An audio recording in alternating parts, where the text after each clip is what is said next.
Les fractures supra-sus et intercondyliennes du fémur chez l'adulte, ce sont des fractures en fait peu fréquentes qui touchent 10% de l'ensemble des fractures du fémur, mais ce sont des fractures qui sont graves par leur comminution dans les plus fréquents cas, pouvant être des fractures ouvertes associées ou non à des lésions vasculaires et pouvant toucher l'articulation du genou, articulation portante ayant une biomécanique qui est complexe. Notre étude porte sur 74 patients âgés de plus de 18 ans ayant été traités chirurgicalement. Ces types de fractures touchent aussi bien les femmes que les hommes avec un sexe ratio égal à 1 et un âge moyen de 53 ans. Le mécanisme il fait appel à accident domestique dans plus de la moitié des cas et un accident de la voie publique dans à peu près 30% des cas. Nous avons opté à l'utilisation de la classification de la Sofcot qui est simple, complète et à visée pronostique et thérapeutique, montrant que la moitié des fractures environ, ce sont des fractures simples de stade 1 et 4, le reste sont des fractures complexes et commutatives.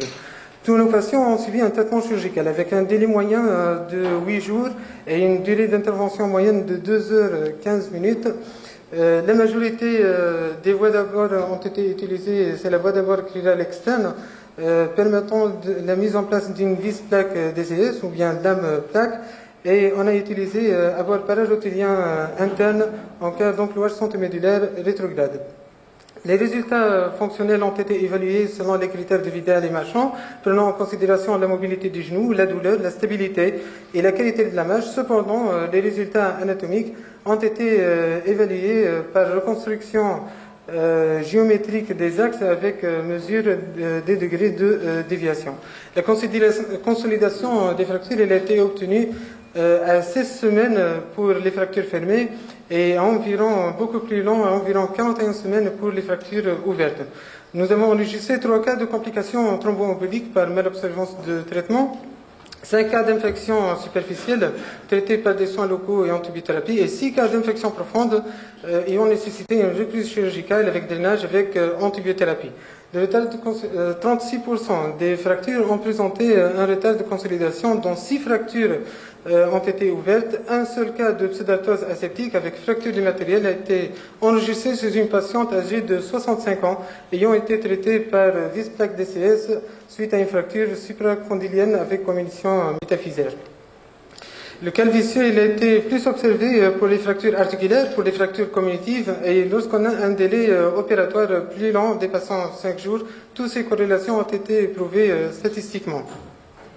La raideur articulaire du genou elle a été enregistrée chez 11 patients et elle est en rapport avec une comminution fracturaire, atteinte articulaire ou bien ouverture cutanée ou bien un début de rééducation retardée.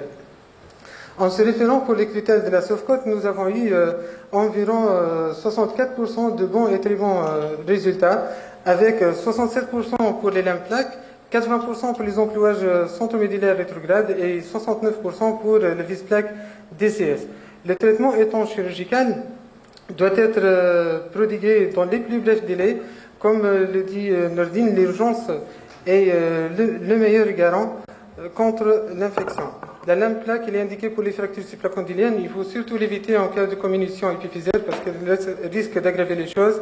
La vis plaque DCS elle est indiquée dans les fractures supracondyliennes simples ou avec comminution métaphysaire. Cependant, Sanders il a signalé qu'il existe des difficultés d'utilisation de cette technique pour les fractures à forte comminution épiphysaire. Armstrong et Zeliger ils ont souligné que l'enclouage centromédulaire est un moyen d'osteosynthèse excellent pour les fractures extra-articulaires, les fractures bifocales du fémur, les fractures diaphyso-métaphyso-épiphysaires. Cependant, le fixateur externe il reste indiqué pour les fractures ouvertes avec un grand fracas osseux épiphyso-métaphysaire, la plaque anatomique verrouillée assimilée à un fixateur interne, elle permet de restaurer beaucoup plus facilement l'axe frontal du fémur. Pierce, il a indiqué la pose d'une prothèse totale du genou avec une tige intramédulaire pour les sujets âgés présentant des fractures de l'extrémité inférieure du fémur sur des séquelles de gonarthrose. Et il a pour but pour éviter un démontage du matériel sur un os osteoporotique et éviter les complications de l'immobilisation. En se référant à une étude multicentrique de la Sofcot on observe 3 fois plus de pseudarthrose dans les fractures communicatives, plus que les fractures simples, tout en sachant que les pseudarthroses hypertrophiques répondent généralement très bien à une nouvelle ostéosynthèse avec compression du foyer fracturaire. La fréquence des calvicieux dans la littérature elle est très variable. La plus notée, c'est pour M. Nir, estimé à 31% des cas. Pour une marche d'escalier, elle aboutit à une incongruence et un calvicieux articulaire. Tant que ce décalage ne dépasse pas 2 mm, les patients auront une bonne tolérance clinique. La raideur articulaire est une complication qui est grave, malheureusement fréquente. Comme dit JD, tout genou est considéré raide s'il a une flexion inférieure à 90 degrés. Monsieur Chiron, il indique que si la rotule elle est basse, primitive ou secondaire à une rétraction du tendon d'Achille sur un genou immobilisé, elle aura une aggravation de cette raideur articulaire. L'infection aboutit à 26% des résultats fonctionnels non satisfaisants. Elle est intimement liée avec une ouverture cutanée, comminution fracturaire, délai opératoire, durée de l'intervention. L'ouverture cutanée sera l'origine de pseudarthrose, en rapport avec une contamination du foyer fracturaire par des germes, d'où la nécessité d'exercer une très bonne désinfection des plaies aux urgences dès l'accueil des patients avec un démarrage d'une double antibiothérapie. L'âge est un facteur déterminant du pronostic fonctionnel et nettement meilleur chez les jeunes. Asensio et Herder ont souligné qu'il existe plus de complications chez les sujets âgés et 2 fois plus de pseudarthrose chez les sujets de plus de 65 ans.